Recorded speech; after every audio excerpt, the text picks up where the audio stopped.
And thank you. The bill passes on a vote of 22-0. Thank you, Mr. Chair. You're welcome. You're welcome.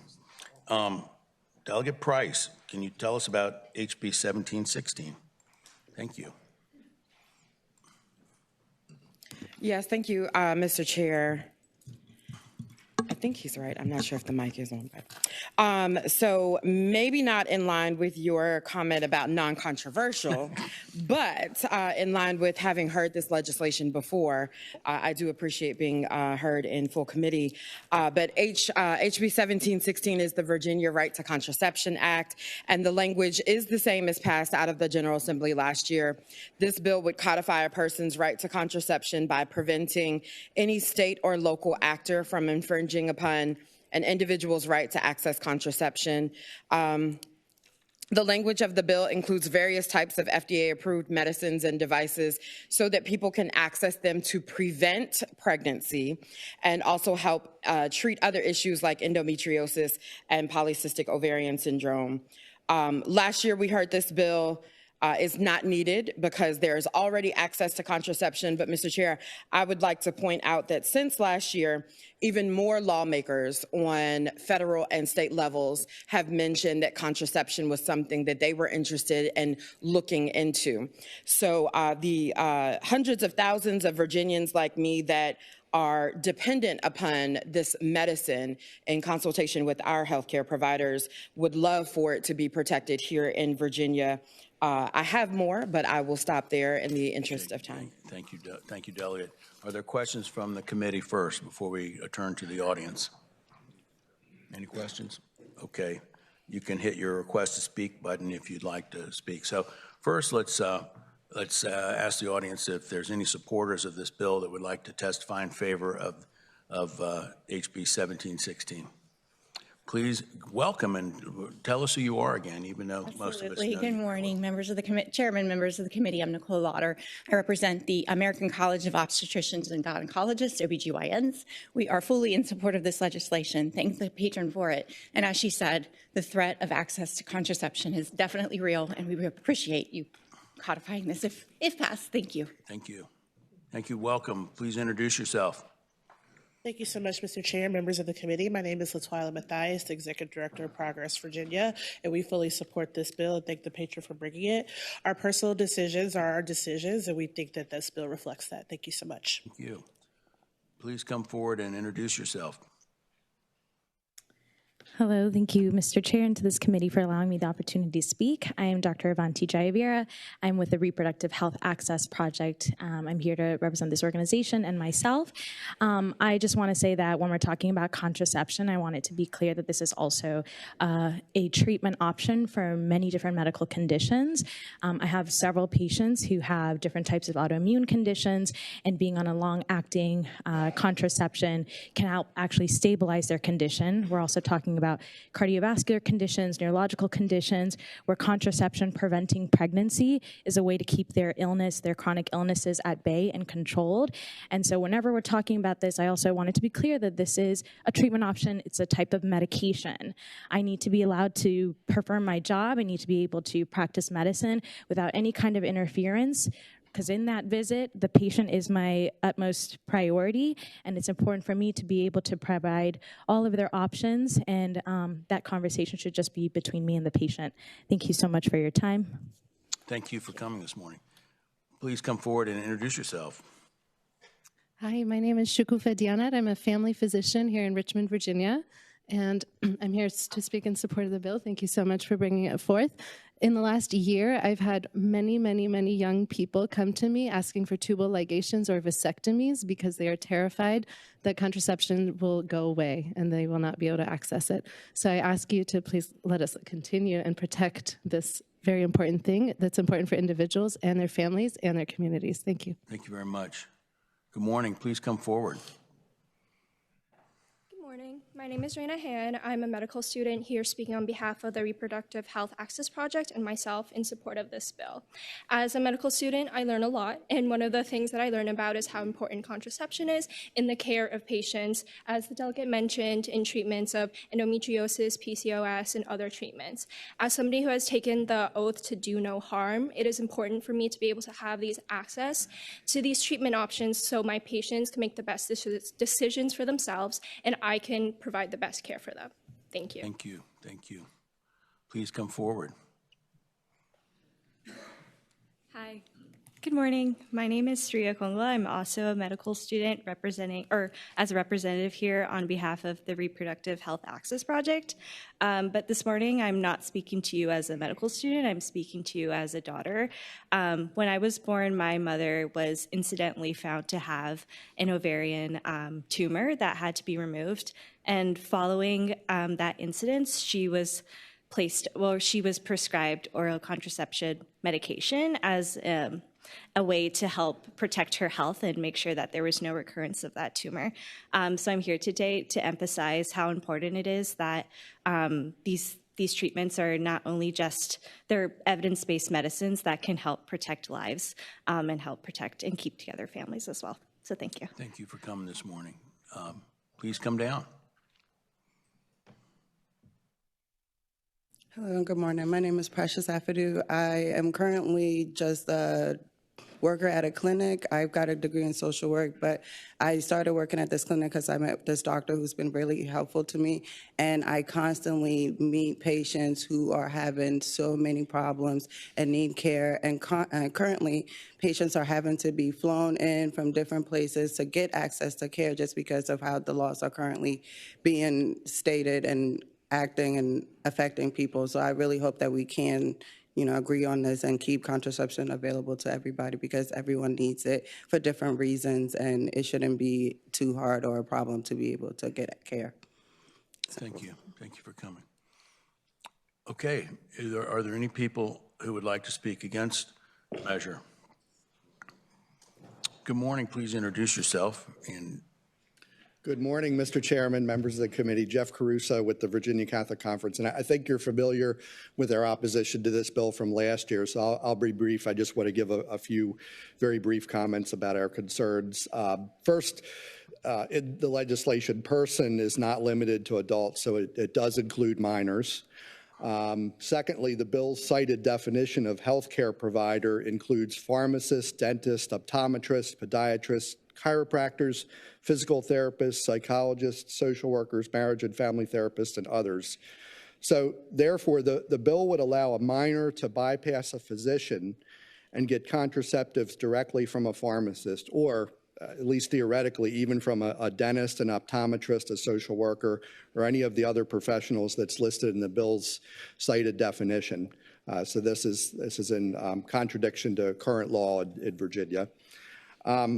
Also, since the word contraception defined in the bill is to include the use of sterilization procedures, the legislation would even give minors a right to be sterilized, thus undercutting current law on parental consent before a minor can have a surgical procedure. And then finally, the legislation would also, we think, undermine the religious liberty and conscience rights of hospitals and health clinics, some of which could not provide, for example, sterilizations or emergency contraceptives. So for all these reasons, we think this is a sweepingly broad bill. We'd ask you to take a very close look at it and to oppose it. Thank you.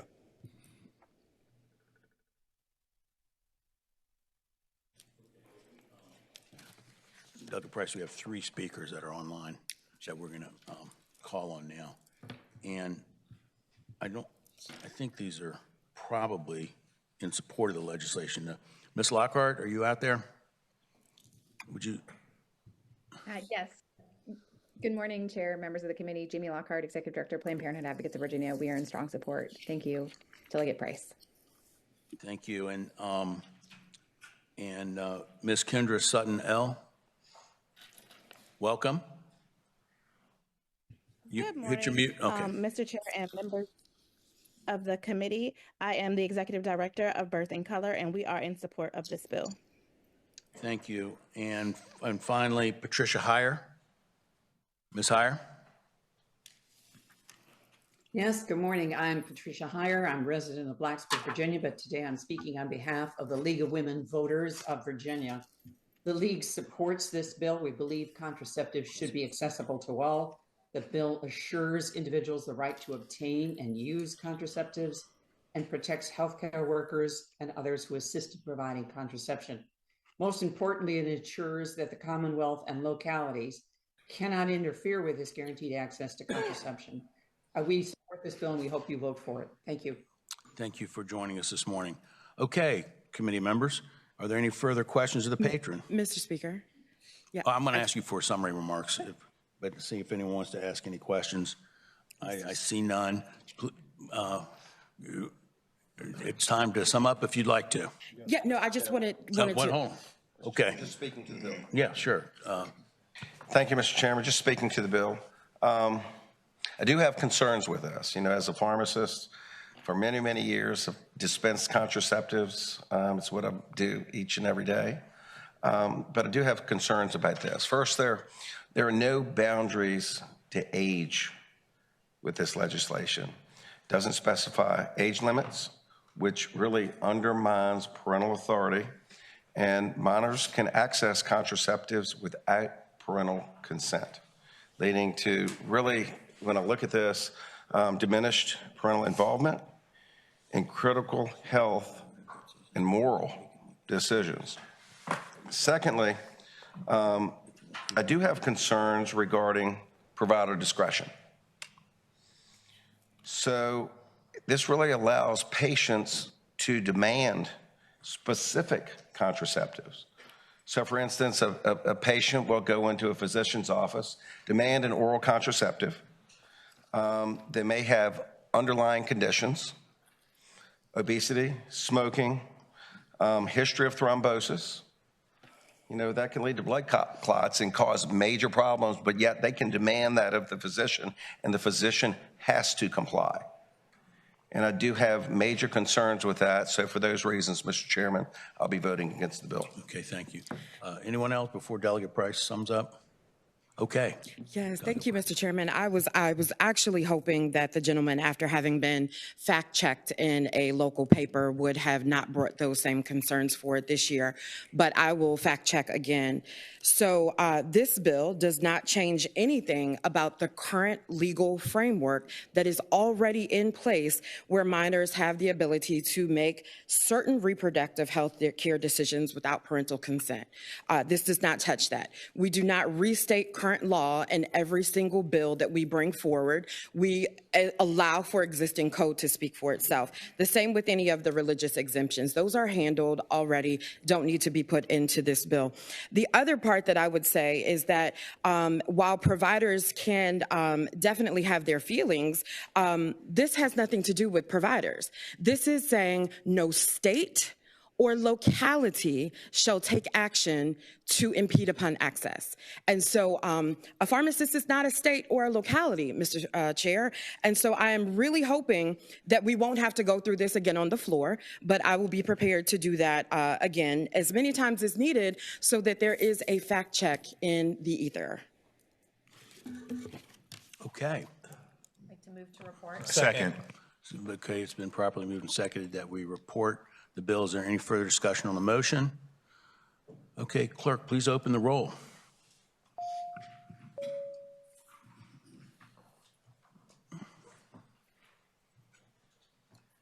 And the bill reports to the floor on a vote of 15-7. Thank you, members. The delegate from Newport News, Delegate Price. Yes, Mr. Speaker, I would move the floor amendment and speaking to that motion. The delegate has the floor. Yes, thank you, Mr. Speaker. There is current code in 54.1-262969, 54.1-2974, 54.1-2975 that all state that sterilization and minors that the minors are not able to offer informed consent for sterilization. with the existence of those three codes, we are still hearing in response to this bill that this would allow for minors to be sterilized. And so what we wanted to do was make very clear that that is not what this bill is trying to do. And so the floor amendment makes it very clear that this is not about minors and sterilization. And with that, again, I would move the floor substitute, Mr. Speaker. Shall the floor substitute be agreed to? All those in favor say aye. All those opposed, no. The floor substitute is agreed to. Mr. Speaker. Are you want to speak to that floor amendment, or you want to speak to the bill? Mr. Speaker, I was going to rise for a motion. The delegate from Spotsylvania, Delegate Orrock. Yeah, Mr. Speaker, given the floor substitute just appearing, could the bill go by for the day so we may look at it and act on it tomorrow? Mr. Speaker? The delegate from Newport News. Delegate Yes, Price. I would offer if it could go by temporarily because it inserts one sentence. And I think that going by temporarily would give everyone enough time to read the one sentence change. Mr. Speaker, I concur. You concur? Okay. The bill goes by. Otherwise, it's about the ayes and nays on this thing. The bill goes by temporarily. Mr. Speaker, returning to House Bill 1716. Again, this legislation went by temporarily. It is legislation to amend the Code of Virginia related to contraception, right to contraception, applicability, enforcement. Board Committee on Health and Human Services, Delegate Price, the patron, introduced a floor substitute, which has been agreed to. Mr. Speaker. The delegate from Shenandoah, Delegate Gill. Mr. Speaker, I rise to just inform the chair, and I appreciate the opportunity to go by temporarily. Even though the substitute was adopted, I cannot look past the first page in our IHOD system. I've alerted the technical folks that need to hear that, but we're still wondering what we've adopted over here. So, House be at ease. Thank you, Mr. Speaker.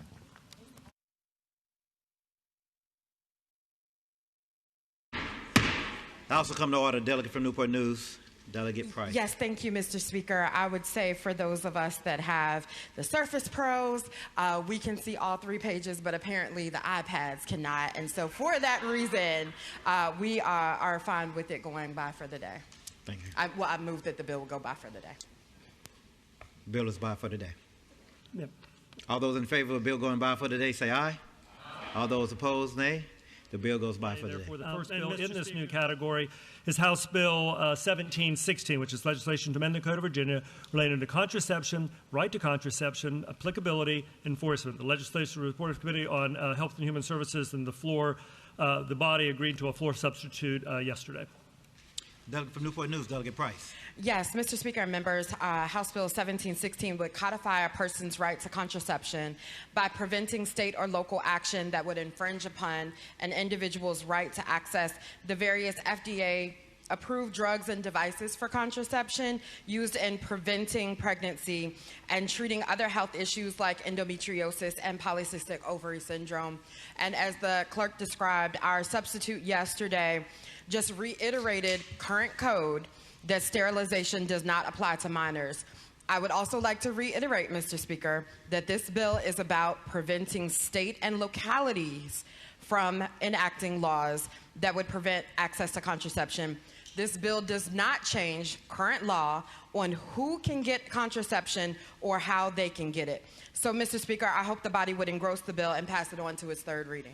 The delegate from Culpeper, Delegate Freitas. Thank you, Mr. Speaker. Will the delegate yield for a question? Will the delegate yield? I yield. Delegate will yield. Mr. Speaker, I think the delegate covered just about everything I was going to ask. I just wanted one more final clarification because, again, I'm not an attorney. The amendment, I think, was Section E, where it said nothing in this chapter shall be construed to permit or sanction the performance of any sterilization procedure without the patient's voluntary and informed consent. Now, when I first read that, I'm thinking, okay, so a minor could still get this as long as they gave informed consent. Is the reasoning why the delegate used this language is because other language in the code already establishes that a minor cannot give consent to sterilization? The delegate from Newport News, Delegate Thank you, Price. Mr. Speaker. I would answer the delegate that yes, the three code sections that I said yesterday, which I will say again for the record because it's a new day, 54.1-2974, 54.1-2975,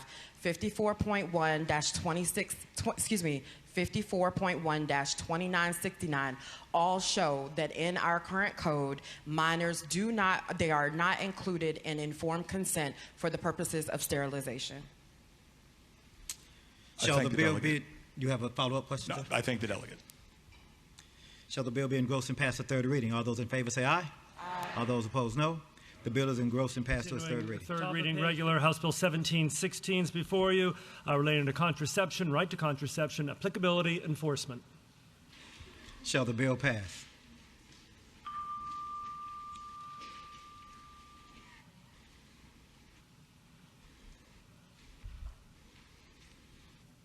Clerk will close the roll.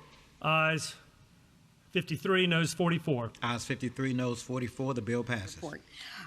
First bill before the committees, House Bill 1716. The chief patron was Delegate Price. Madam Chair, this was substantially similar to your bill. It was the contraception, the right to contraception. There was one additional line that the House bill had, quote, "Nothing in this chapter shall be construed to permit or sanction the performance of any sterilization procedure without the patient's voluntary and informed consent." At your request, we reported out the bill as is, House Bill 1716. The recommendation of the committee is to report the bill, and I understand you will conform your bill. We have already conformed my bill to HB 1716. I move the committee's recommendation. It's been moved and seconded that HB 1716 report. Are there any questions or comments from our committee members? And again, for any bills, please add your name to the board if you wish to speak. Seeing no speakers, clerk, please open the roll.